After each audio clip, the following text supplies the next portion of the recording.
All right, welcome back to the stream. Welcome back to another video. Today we're going to talk about this news article that just came out that Tesla now has 40,000 superchargers around the world, and why that's actually important and why you should probably buy a Tesla versus some other companies out there that use a different charging network if you get frustrated with stuff like that. I mean, I'll talk about a story time where I actually had to use a competitor charging network, and I'll also talk about how what my experiences is using Tesla networks. And spoiler alert, it's much easier to use a Tesla supercharger network versus some of the other competitors. But welcome back to the stream, welcome back to another video, and let's roll the intro real quick.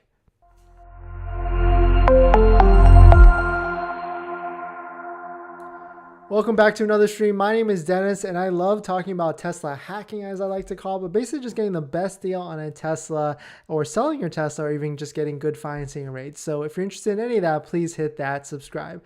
So this is an article that just came out. Tesla now has this is from Electric. Tesla now has 40,000 superchargers around the world, making it the largest global DC fast charging network. And we've known this, if you're a Tesla owner, if you've driven one in the past, you know that superchargers are important. Just having that network to be able to drive on long road trips, being that support to be able to go anywhere, like to go from California to Vegas or California to Phoenix, and just having a reliable network that's built out and has tons of stations. Like I think there's a station in between Los Angeles and San Francisco that has like 50 or 60 chargers, so it's never full. I mean, of course there's videos out there that show like over Thanksgiving break, I think like maybe 3 years ago, where there was a line. That's gonna happen no matter what, especially some of these smaller superchargers that do congested. But the fact is they're pretty reliable, more reliable in fact than some other supercharger or DC fast charging networks, like specifically Electrify America. I've had first-hand experience with some of those. It's, here's a map, right? So this is Electrify America's map. You can see that, they've got a decent amount. It looks like there's a lot, but my friend just showed me the other day where they were driving from the Los Angeles area to out here, and like 4 or 5 of the superchargers were down like the other day. It wasn't even a holiday traffic or anything like that. They were just down for whatever reason. He couldn't use those chargers to get to them. So that you can see how frustrating that could be, especially on long road trips and you need to go from point A to point B. How in your charging network, if you can't charge up, then you just literally just can't go. So definitely it shouldn't be a big piece, but unfortunately it is when you buy an electric car. You need to think about where are you going to charge it, because you can't always charge at home. And if you want something reliable with long road trips, then you might need to either rent a car or even have a second car just for those long road trips. But a Tesla, and I've driven Teslas a lot. I've actually used to make road trip videos on my channel where I would go from LA to San Francisco, or I would go LA to Vegas. I even did San Jose, which is the Bay Area, down to Vegas, which is like I think it was like 10 hours and like 4 supercharger stops, but we made it, and it was 100%. I had no anxiety the whole time because I knew at each supercharger stop there was going to be a charger there, and it was 100% going to be working. So that's why this is important. The Tesla coming out with 40,000 superchargers around the world, and they're not stopping. They're gonna keep going.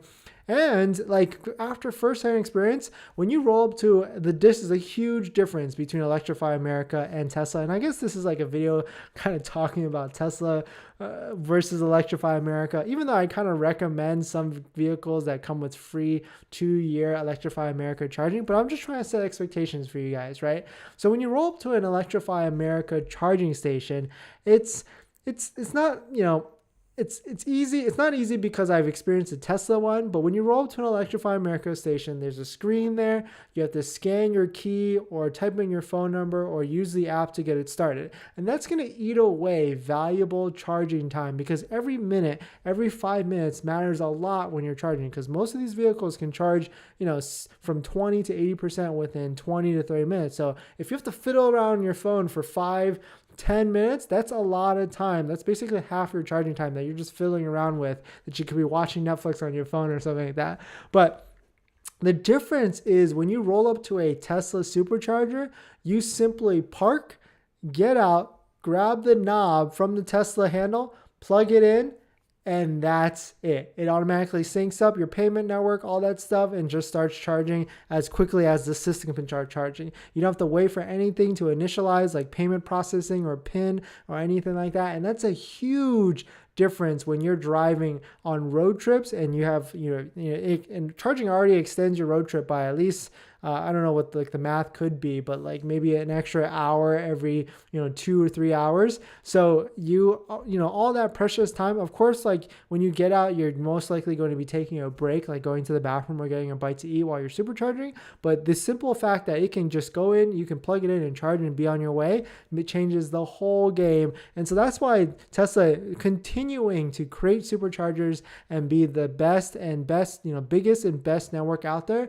is 100% valuable, and why it actually matters. Because soon in America, I mean, this is already happening in Europe, but soon in America, Tesla might be forced or will be opening up their supercharger network to the rest of the other brands. And so Tesla continually, I would be more worried if Tesla was stopping and not being the biggest supercharger network if they weren't going to open it up. But now that they've kind of came out and said that they're going to be opening up their supercharger network, I want to definitely make sure that they continue to expand their supercharger network and be the biggest and the best. But let me know what you guys' thoughts on this. Is this affect your position on whether you want to buy an EV or not? Like, it sounds like it's not a big idea, but once you've actually experienced it, driven a Tesla, and gone on road trips, it's 100% important, the charging network for your whole ownership experience. And I would recommend any of you, if you have a friend that has a Tesla, or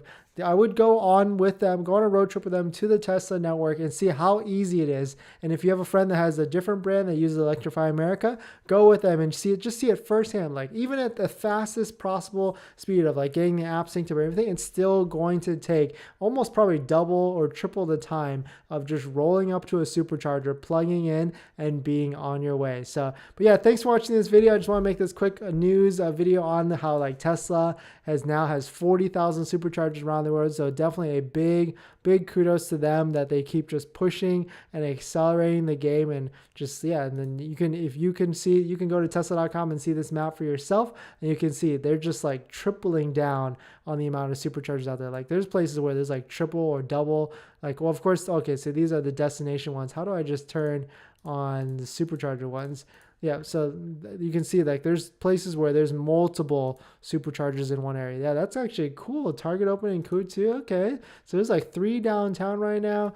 You can see they're all over the place. A lot of them are functionality, and some of these are pretty big. I mean, they do get congested, and especially in the SoCal area. But there's one like all the way out here on the way to, you can see there's so many on the way to the Bay Area, which is really nice, especially if you travel this route a lot. But I think it's this one right here, maybe Kettleman or Firebond that has, so yeah, Kettleman has 55 superchargers in one location, which is absolutely insane. Here's the other one, 56. So I think that's crazy. But all right, so let's jump into some questions. Should I delay my Model 3 order 2023 if I live in Canada? No rebate. So no, I would not. I would just go ahead and take it. I don't think there's going to be any price changes for Canada. I would just try and get as quick, take your delivery of your car as quickly as possible and just get the best financing as quick as possible. But thanks for watching this video. Please hit that like if you enjoy it, and I'll see you guys in the next one. See ya.